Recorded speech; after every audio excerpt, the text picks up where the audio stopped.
I'm a storyteller, and I would like to tell you a few personal stories about what I like to call the danger of the single story.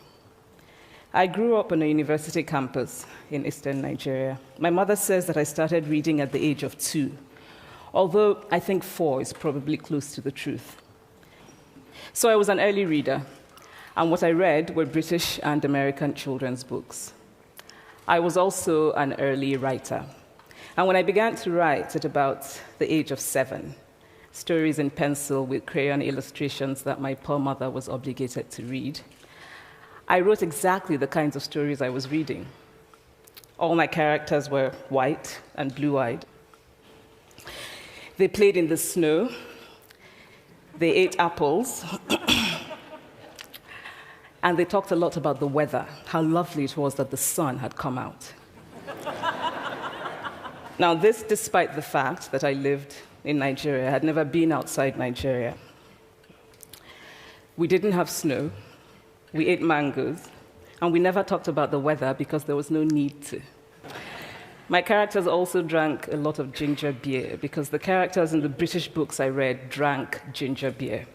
Never mind that I had no idea what ginger beer was. And for many years afterwards, I would have a desperate desire to taste ginger beer. But that is another story. What this demonstrates, I think, is how impressionable and vulnerable we are in the face of a story, particularly as children.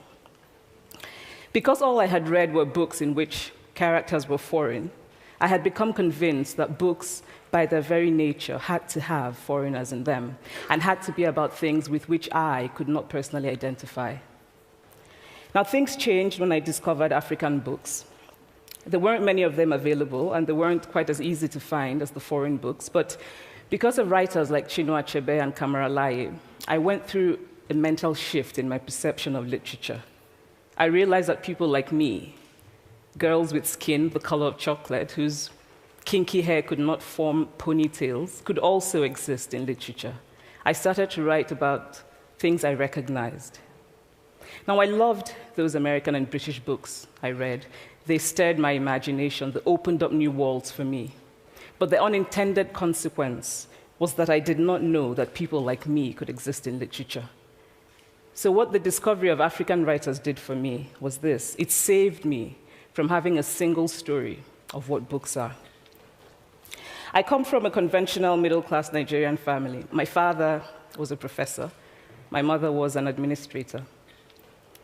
And so we had, as was the norm, live-in domestic help who would often come from nearby rural villages. So the year I turned 8, we got a new houseboy. His name was Fide. The only thing my mother told us about him was that his family was very poor. My mother sent yams and rice and our old clothes to his family. And when I didn't finish my dinner, my mother would say, "Finish your food. Don't you know people like Fide's family have nothing?"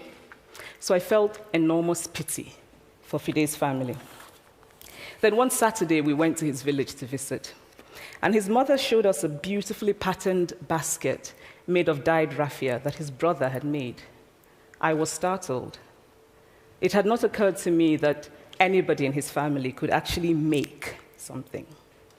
All I had heard about them was how poor they were, so that it had become impossible for me to see them as anything else but poor.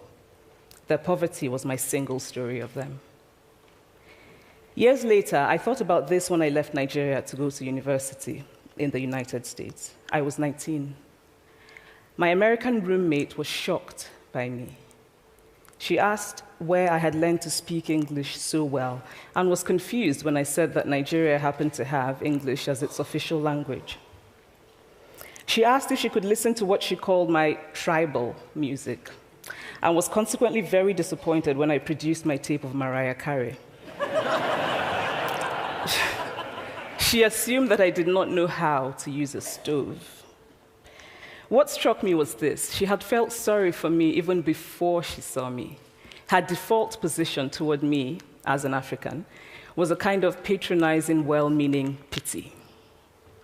My roommate had a single story of Africa, a single story of catastrophe.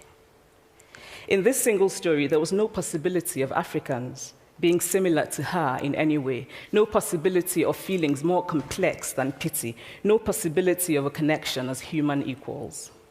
I must say that before I went to the US, I didn't consciously identify as African.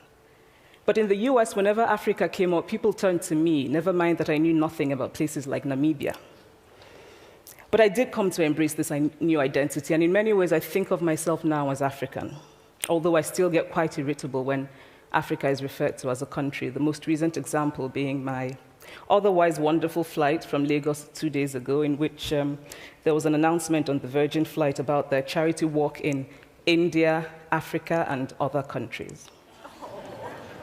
So after I had spent some years in the US as an African, I began to understand my roommate's response to me. If I had not grown up in Nigeria, and if all I knew about Africa were from popular images, I too would think that Africa was a place of beautiful landscapes, beautiful animals, and incomprehensible people fighting senseless wars, dying of poverty and AIDS, unable to speak for themselves, and waiting to be saved by a kind white foreigner. I would see Africans in the same way that I, as a child, had seen Fide's family. This single story of Africa ultimately comes, I think, from Western literature. Now, here's a quote from the writing of a London merchant called John Locke, who sailed to West Africa in 1561 and kept a fascinating account of his voyage. After referring to the black Africans as beasts who have no houses, he writes, "They are also people without heads, having their mouths and eyes in their breasts." Now, I've laughed every time I've read this, and one must admire the imagination of John Locke. But what is important about his writing is that it represents the beginning of a tradition of telling African stories in the West, a tradition of sub-Saharan Africa as a place of negatives, of difference, of darkness, of people who, in the words of the wonderful poet Rudyard Kipling, are half devil, half child. And so I began to realize that my American roommate must have, throughout her life, seen and heard different versions of this single story. As had a professor who once told me that my novel was not authentically African. Now, I was quite willing to contend that there were a number of things wrong with the novel, that it had failed in a number of places, but I had not quite imagined that it had failed at achieving something called African authenticity. In fact, I did not know what African authenticity was. The professor told me that my characters were too much like him, an educated and middle-class man. My characters drove cars. They were not starving. Therefore, they were not authentically African. But I must quickly add that I, too, am just as guilty on the question of the single story. A few years ago, I visited Mexico from the US. The political climate in the US at the time was tense, and there were debates going on about immigration. And, as often happens in America, immigration became synonymous with Mexicans. There were endless stories of Mexicans as people who were fleecing the healthcare system, sneaking across the border, being arrested at the border, that sort of thing. I remember walking around on my first day in Guadalajara, watching the people going to work, rolling up tortillas in the marketplace, smoking, laughing. I remember first feeling slight surprise, and then I was overwhelmed with shame.